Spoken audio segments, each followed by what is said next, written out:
Good morning, all. It is your baby boomer purr, Kitty Lane, from the Peninsula in Virginia. And welcome to another Create and Relate. I'm in kind of a somber mood today. The weight is finally broken that 4 and going back down to 3. So I'm 333.8. And I'm happy about that. That's not even the reason for my mood. I guess you can say I've had a lot of reflections because I'm like really tired. I need to go to sleep and stop just taking these little naps. But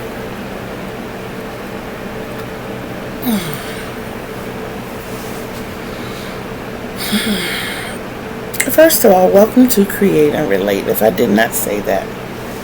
And what I'm super excited about, I know I don't look it, but I am like over the moon, over the sun, all up above the stars about it. We have 62 subscribers. 62 subscribers.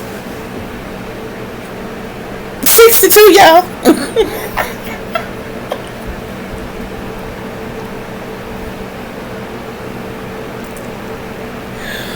Woo! Yes. And we have a day and a half to August. We did all of this in July, y'all. We got 12 over our goal in July, y'all. Absolutely. So, last night my daughter came and did my little ponytail back up. No, it doesn't look the freshest. I'm sorry. I don't care where I sleep. I'll sleep a little while. So I didn't want to mess it up too bad and end up having to do the brush, use some mousse brush. I am so sorry. But I don't want to do all of that. And I don't do good with head scarves and stuff. I don't. So I made me a little head wrap last night.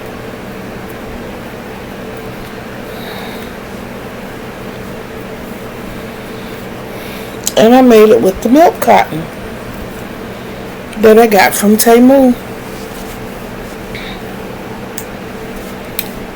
And it may not be the prettiest thing in the world, but it was what I needed to tame this mane.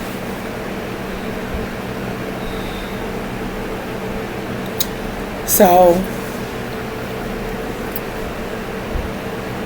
I'm sorry. It's not squeezing my head, so it's not like super tight. But if you notice, I have 2 button placement areas here. This one is made for big and bigger heads. It's just a matter of how many rows you do. That would determine what size head you have. So I'm going to do something completely off the cuff.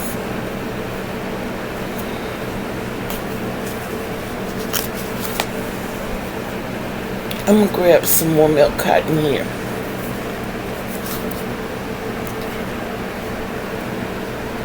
Let's see if I can, there we go. Right there. Now the hook I used was a J.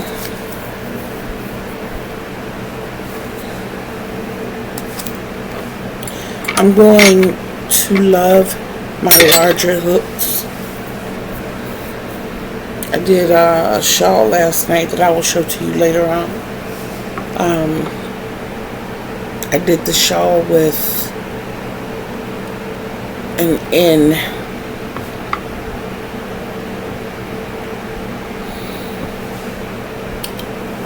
Excuse me, I never understood their lettering and number system. I understand the size. I understand the 3.5s and 3.75s and 5.0s and 5.5s and 6.0. I understand all of that. That is the size of the hook. That is the circumference right here at the most comfortable part of the hook. I get that. But the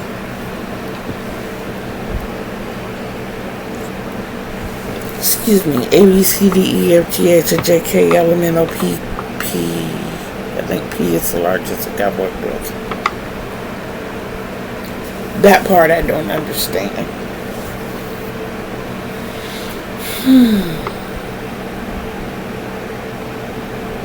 I guess one day I will. So, let's make a little wrap. A little headband. You're going to see what I mean by I need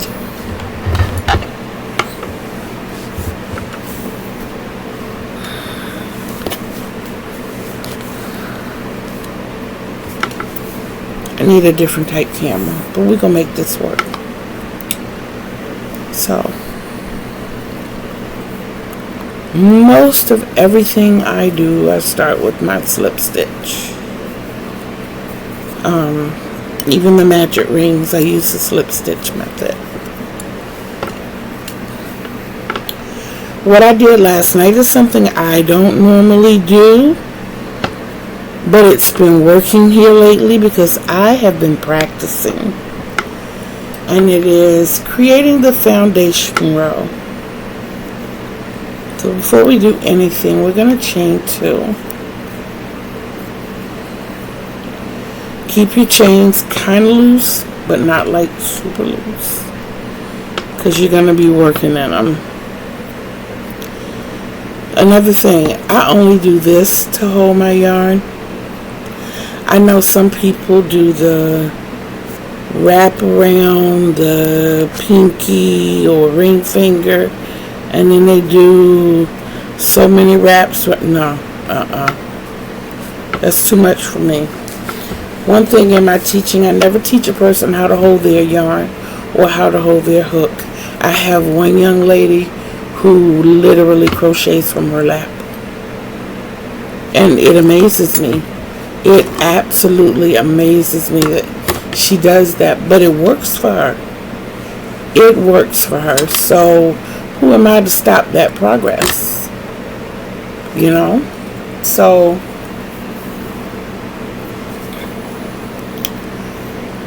we chain 2. We're going to wrap out. We're going to yarn over, go back into that first chain and pull through. So you should have 3 loops on your hook. By the way, I am still using the J, and this is for worsted weight. It's they call it Missy, and it's milk yarn. It's the Temu yarn. Now what we're going to do is yarn over and pull through that first loop only. First loop only. When you do that, you want to kind of hold on to that chain you just made. And then you're going to yarn over and pull through all 3. Okay? Might know it's attractive, we're practicing. And now we're going to yarn over again. And that chain that you just made,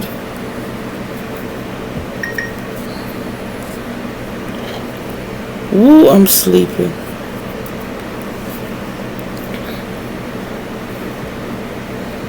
That chain that you just made right here, when you yarn over, you're going to go into that chain. So you're going to make sure that you lift both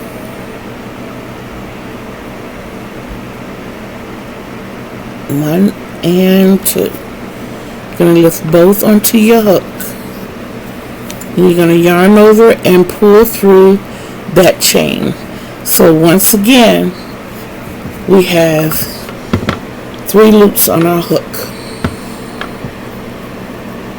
And now you're going to yarn over and we're going to create another chain by pulling through just 1. Still 3 loops on our hook, and then yarn over and pull through all 3. That is how we make a foundation row using half double crochets. Now at this point you want to make as many stitches as it takes for you or for the thickness band that you want to use it for. I always like to leave the top of my head out. I'm not a big hat person. I generally don't sleep with head wraps on because I come out of them, which is why I made that. I needed something that was going to be snug without being too tight. So you're going to continue to work that foundation row that I showed you. I know most of you know how to build a foundation row, which is why I'm not going to spend a whole lot of time on it. I'll spend a lot of time on it because I'm still practicing myself. But I figured we might as well do this together, you know what I'm saying?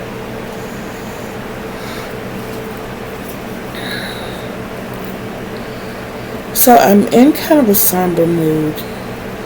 And oh, by the way, in creating those chains, I would go at least 10 up. At least 10. The one that I made last night is 20. This is 20 half double crochets across. It was made with a different Temu yarn, so this one's kind of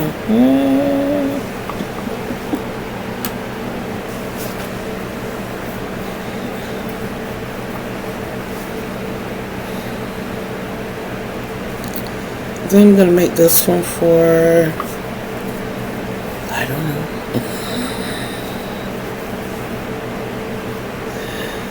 Don't forget when you're pulling through that first one to only pull through 1 so you can make that chain at the bottom.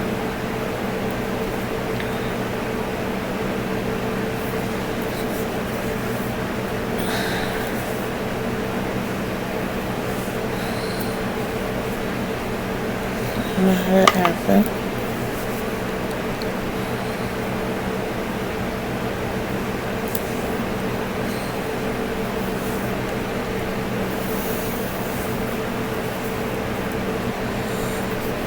If I didn't say it already, and I hope that I did, good morning.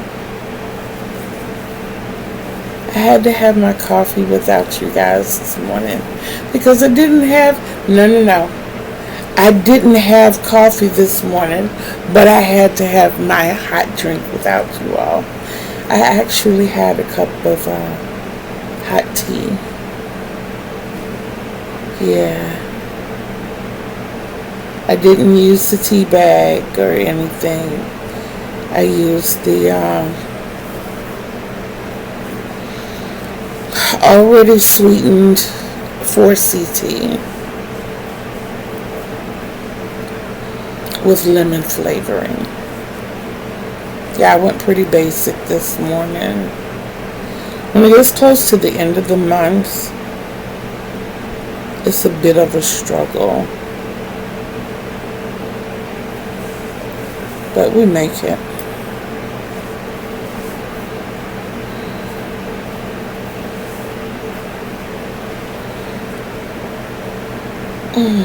One, two, 3, 4, 5, 6, 7, 8.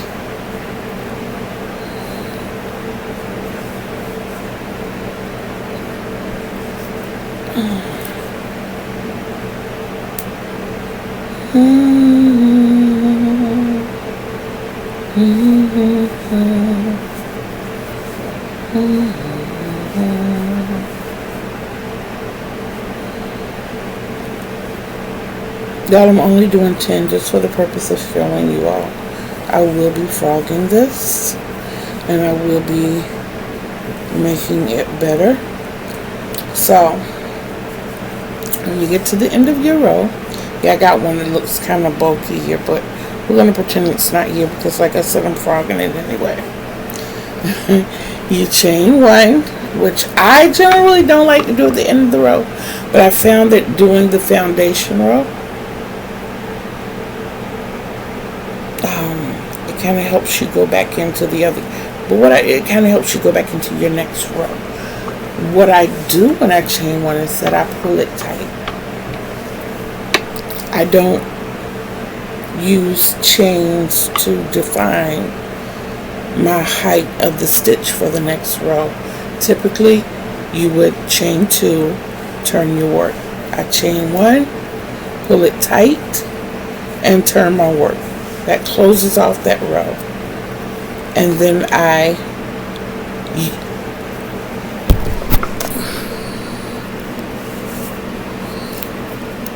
after I turn my work, I yarn over,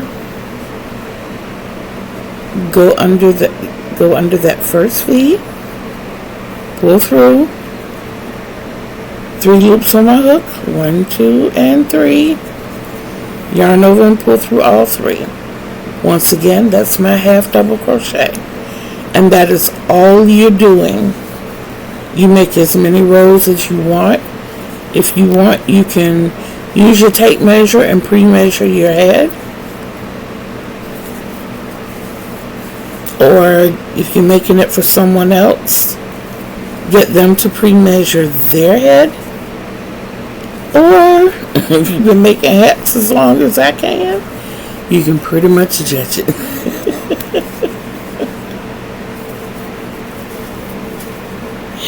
That one that I made last night, being that it was kind of springy, I do know that was initially 54 rows, and then I wanted to add a second button row, so it ended up being 58 rows.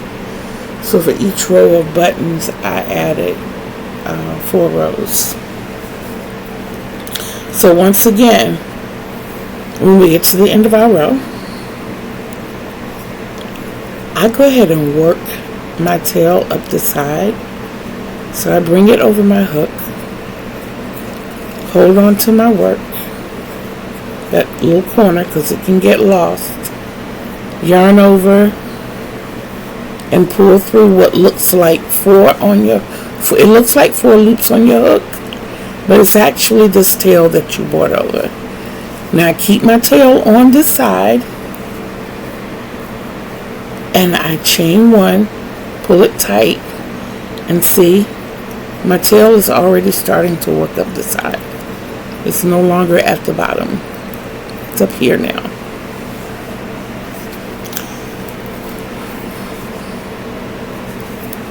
And make that first half double crochet right into that first stitch and go all the way back across, going in that top V.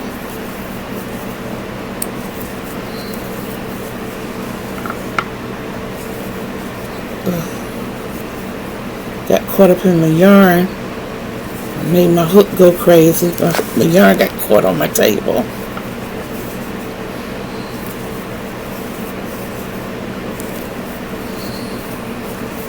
Okay, now when you get to the end here, I used to always have trouble trying to figure out what stitch to go in at the end.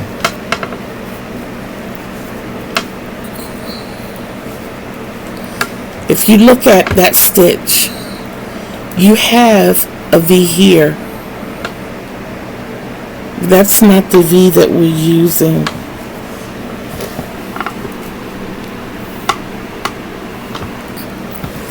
Okay, is that better?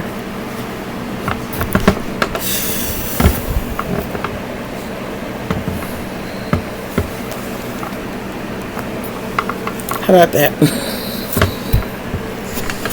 Whew.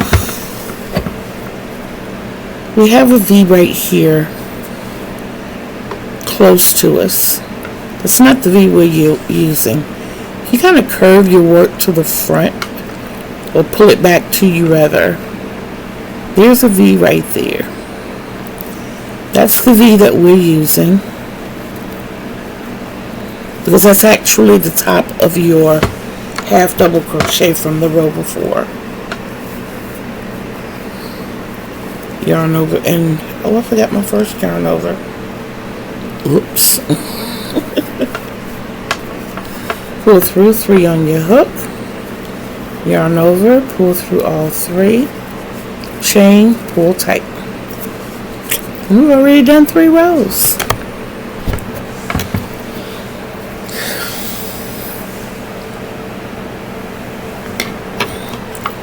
Y'all, I'm still experiencing back pain, which is part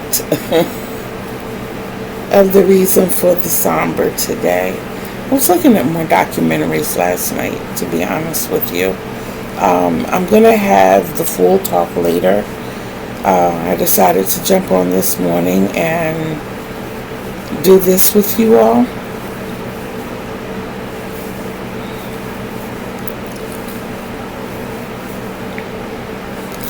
Being that I have another purpose for this yarn that I'm working on, I am going to have to frog this, because I don't know. I haven't measured my yarn out yet. So anyway, I'm at the end of the row again. Go in that front V, yarn over, pull through. This is the row with the tail. Bring that tail over. So now it looks like you have 4 loops on your hook. You're holding that tail over.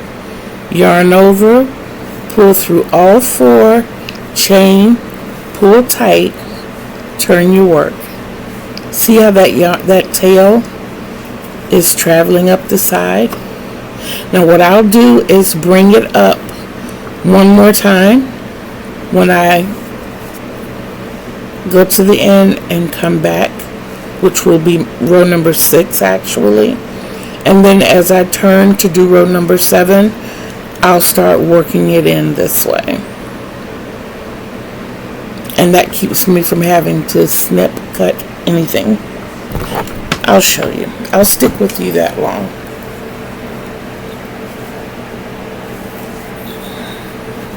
I hope everyone slept well. I have difficulty sleeping. I have a bit of insomnia. Even when I take my meds, I have difficulty sleeping.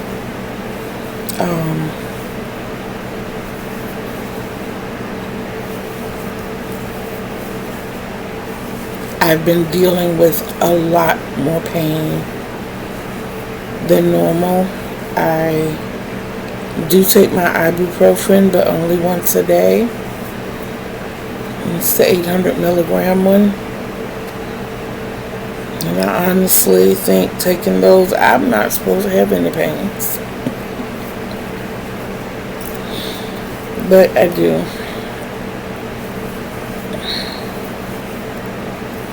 I keep forcing myself to get up and walk.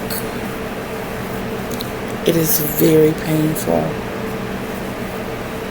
And then I find as I'm standing, I'm almost in a squatting position, holding my back straight up and literally holding my back with my hands, because it just starts burning across the bottom.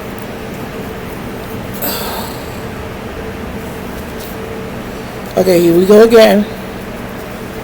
Down at the end. I'm at the end of row 6 now, just so that you know. And make sure I went in that front V. Yarn over, pull up half 3 on your hook, pull that tail over. It's getting kind of short now. And then yarn over and pull through all 4. Chain, pull it tight, chain, turn your work. Now, when I do my first half double crochet and I go under that stitch, I'm going to make sure that tail. I have to get used to this camera thing, y'all. Please forgive me. But I make sure that that tail is laying across the top of my work. And I'm literally, like I'm crocheting around those stitches, I'm crocheting around that tail as well.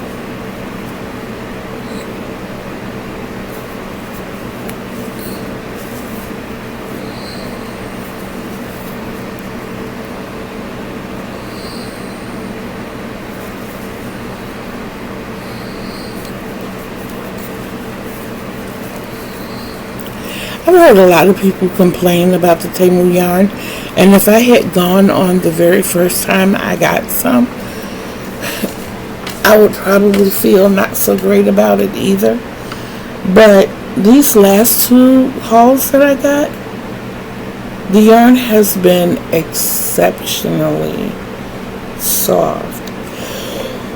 But I did also commit to trying different types of yarn. Not always, 100% acrylic. And I've also agreed to try different weights. This one is a full worsted weight. But, yeah. It's working out. That alpaca, oh my goodness. Oh my goodness. The only one, honestly, that I do not want to try is the mohair. Not a fan of trying that one. So, after 7 rows, this is what we have. What I'm going to do, I'm going to make this short just so that you know what to do at the end. You decide how many buttons you want. Okay? Well, for the one I had last night, you saw I had 3 buttons. And let's say we just want 2 buttons on this one.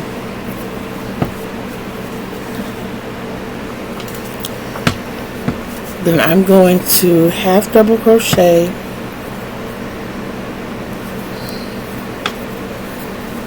into the first 2. I'm going to chain 2 and skip 2 double crochet and double crochet into that third one.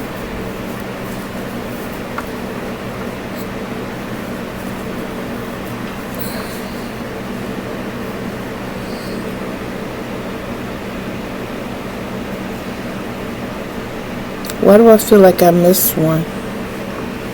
I only have but 9 stitches here. I'm supposed to have 10. 5, 6, 7, 8, 9. I missed a stitch. Hold on, guys. Let me find my stitch.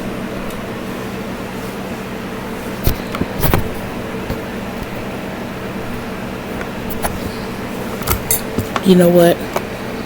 Forgive me for being special today. I keep forgetting my Chromebook is not screen touchable. Okay, guys, I'm back. So we're going to half double crochet into those first half double crochets, chain 2, skip 2 half double crochets, half double crochet into the next 2,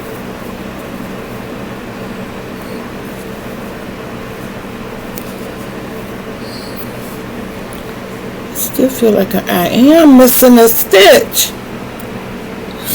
and it's not that I'm missing a stitch. I keep not completing a stitch in the row below. There it is. There is my stitch.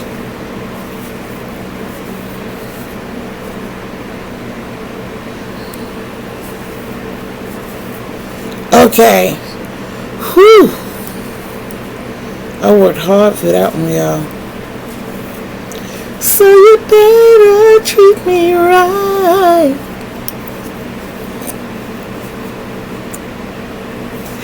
In case you all have not figured it out, I love to sing, and I love movies, and I love crocheting, and I love talking, and I love correcting my mistakes. So yes. So there it is that is my first buttonhole. And really, you make your buttonholes according to the size of your buttons. I use these very pretty 1-inch buttons from Joann's. I love this little case my daughter gave me. My daughter and I share favorite colors, which is purple. And I said, you know what, Nikki, that is absolutely beautiful. And it's perfect because I can keep my buttons in it. And I have hot pink, I have yellow, I have orange and red and light pink, 2 different shades of green, like a teal. I've got a birch. So after you half double crochet 2, chain 2, half double crochet 2, you're going to chain 2 more. And your last 2 stitches, after you skip those 2 half double crochets, will be your last 2 stitches. You're going to put half double crochets into those, 1 half double crochet into each one. That will close out your row. If you like at this point, you can cut it off. Me, I would chain 1, pull it tight, and probably do something frilly, like add a whole bunch of single crochets just to make it roughly. Except in the 2 holes, I would put 2 double crochet into that top of the first half double crochet, 2 double crochets in the top of the next half double crochet,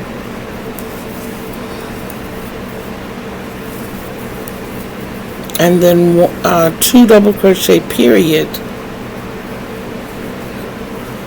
in the chain 2 space, and then go back and pick it up.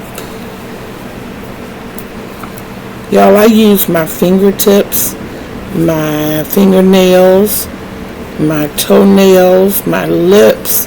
I use whatever it takes to get this. That's what I look like when I try to stick that hook through there sometimes. I'm like, yeah. But you have to remember, you have to remember my hustle life. I was a carpenter. I was a cosmetologist. Sometimes you had to make those hairpins work. Sometimes combing hair was like cutting grass. Or cutting hair even, especially with the clippers. And see what it does. Well, let me put this last chain in here so you can see. Then it just makes the end just a tad bit floppy. Just so that it's not, but you can do, excuse me, you can do I would not do the moss stitch. I wouldn't, because it's going to draw everything in tight.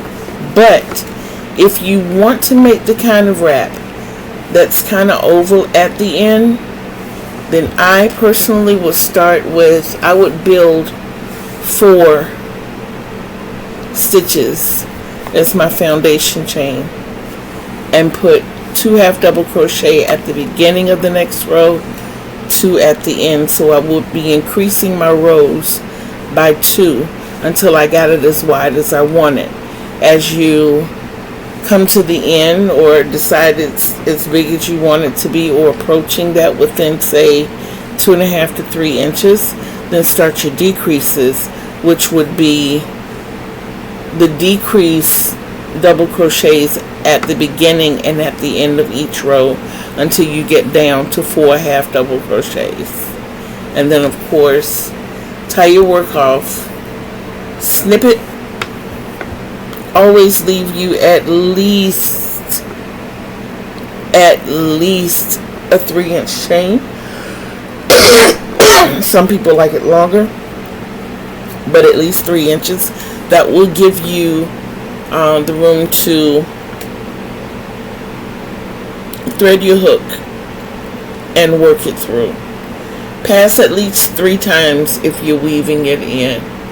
It just gives you more of a lock, more security. I've only had one incident where my woven ends, worked in ends, whatever, my ends have come apart, and the particular there we go. The particular young lady that I made the blanket for was kind of anal. I have to, y'all know me by now, I call a spade, but she took each blanket and went through like that on each blanket. She had me to make 4 blankets, and she did that on each blanket. And every time she saw a little piece poke up, she would grab that piece, kind of like you do a thread that's hanging at the bottom of the hem of your dress. You know, you grab that piece and you pull it as far as you can and you snip it. And she just kept doing that and kept doing that and kept doing that. And eventually, she snipped it too far back. And it started unraveling. I repaired it for her. I'm not going to say no problem. I was very upset with her. No. Call a spade, we keeping it real. I was pissed with her. I was. And on so many levels. By this time, the friendship part of our relationship had started to dissipate. And I will tell you why. I very much disrespect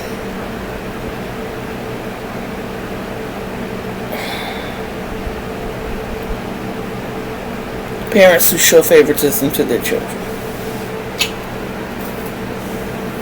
I just do. I admit each child needs to be loved the way each child needs to be loved. But the one thing you don't do around me is call one child names, tell them that they're worthless and that you wish they hadn't been born. If that's the case, why do you still have somebody? And you know, at that point, at this particular point, her oldest child was almost grown. If I'm not mistaken, he was 16 years old. And she had an 8-year-old son. And I'm going to be completely honest with you. Her 16-year-old was good as gold, sweet as he could be. Her 8-year-old was a terror. But whenever I was around them, I treated them both like they were good as gold. I was so happy when the little one left. Woo! And I didn't mind the fact that he was ADHD and extremely talkative. I didn't mind that. I myself am ADHD. All of my kids were. You know, that didn't bother me. But he was overly entitled, very rude and disrespectful, and was never reprimanded for it by his mother. He had a tremendous habit of butting into grown-ups conversations. I'm working with my grandkids with that right now. I am. And it's baby girl. Well, we have a lot of nicknames for my grandbabies. Baby girl gets it a little bit, and when she approaches and needs to say something, y'all, this shoehorn is my life. So you all see it be my back scratcher. You see it be my door opener and closer. You'll see me push my curtains back with it. You'll see me grab something with it because of the hook on the end.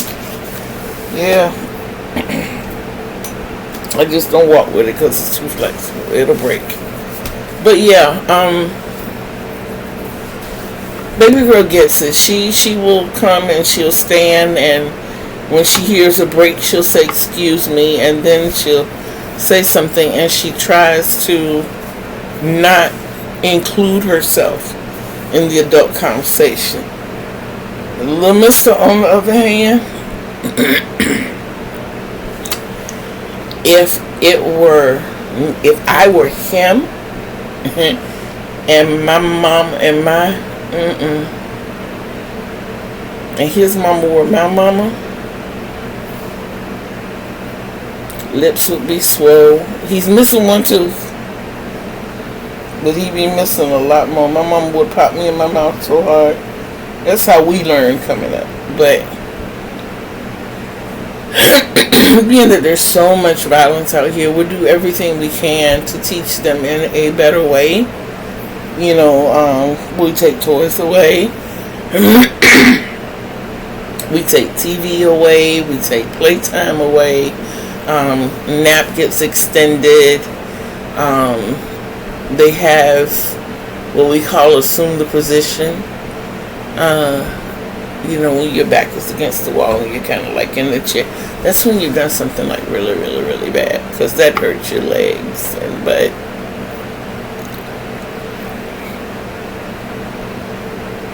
we do humane things to correct situations. This young lady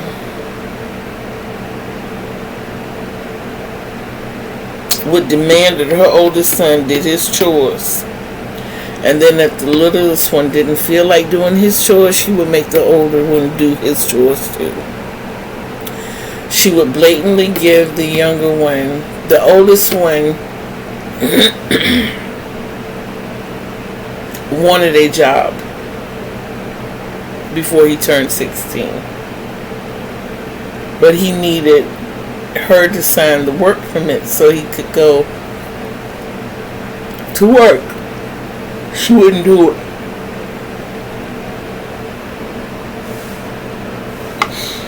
He would ask his stepfather, her husband, for nothing. So for the longest time, I assumed that they really weren't on good terms. My assumption was right. The stepfather would outright tell him, "You're not my son. I'm not obligated to do anything for you." Wow. I wanted to take that kid and just hug him every time I saw him, because you talk about a kid with manners. He was, oh my God. He would pull out chairs for you. He would open the door for you. If you went out and you were coming back in, he'd be the first one in. Oh, I'm so sorry, y'all. He'd be the first one inside to make sure everything is okay.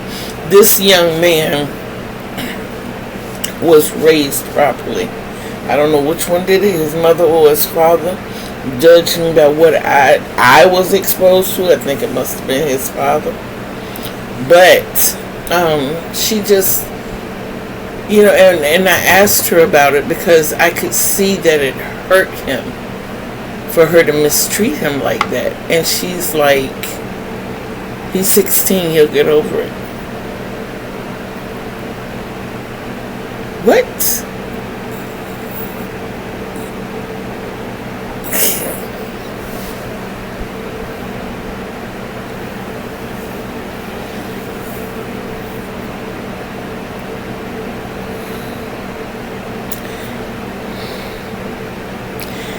You know what? I almost need a cigarette off of that. Just remembering. But, let's get back to this because it's heating me up a little bit. So, this is just barely going around my finger. The little 10 rows that I did. But what you would do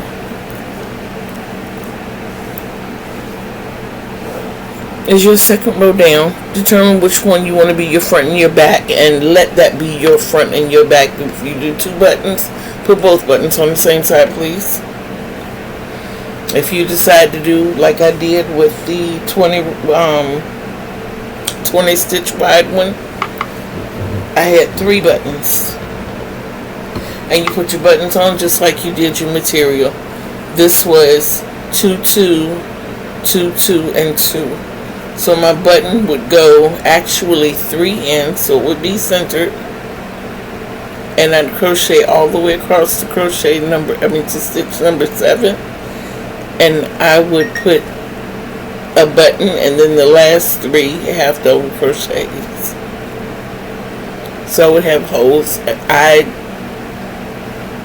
balls that are straight and even. And that is how you make a head wrap for going to bed. And holding those ends down. I guess you could call it a tight ender.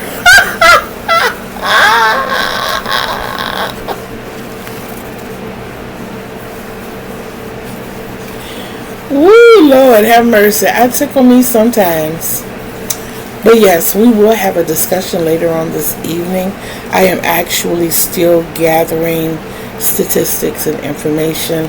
It is going to be a very serious thought. I have been having a lot of thoughts here lately, partly because my health has been declining so much. And I am grateful for the fact that my youngest daughter is here. And she's helping me in every way that she can. I feel her frustration because my other 2 are not here as much. One is understandable. He lives hundreds of miles away. The other,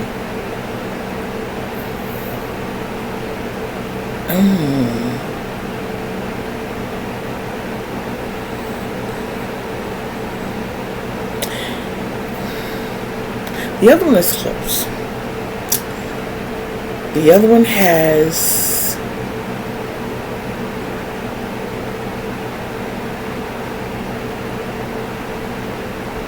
her own issues. That's understandable.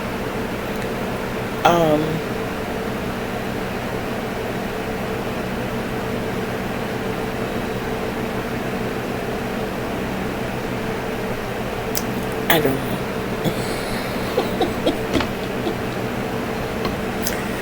You know, sometimes when you can't find the words, that is the word. Just be quiet. So I'm going to listen to that. But regardless of whatever, I love my babies. They're going to always be my babies. Always. They will always be my babies. So, quick note. Y'all been looking at the Olympics? Or the pre-Olympics? Oh my gosh, Simone Biles is a beast. Yes, she is. That young lady hurt herself and went out there and did some marvelous things. Yes, she did. I am so proud of her. Go Team Biles. I mean Team USA. Because it's all about her when she's out there on that floor. Up there on those uneven parallel bars and that balance beam and vaulting off that horse. Yes. You better get it, girl. That's what she's doing too. Getting it. I'm gonna let you good people go. I'm glad we shared that moment. Like I said, I do have to gather some more information. My psychologist even gave me some homework to do yesterday, so I got to get that done. There is some more crocheting that I need to do before I jump back on here later on this evening. I am still learning how to do shorts, so I'll probably shoot a couple of them out there today. I have a lot of catching up to do as far as shorts are concerned. This is video number 3. Back up. This is video number 73. So I have to catch up in the shorts department. If I want 5 shorts for every video, I got a whole lot to do. Excuse me, I have a whole lot to do because I don't have 4 shorts. So I got to get to work. Work. Yeah. Okay. Just having fun, y'all. I love you guys. You have a stellar day. Be kind to yourselves. Be kind to one another. When you look at that mirror, don't forget to look at that image and say, hey, I love you. And know, just know, from that little bitty seed of a place in there that connects you to down here, that I, Kitty Lane, love you too. You guys have an awesome day. And we'll talk later.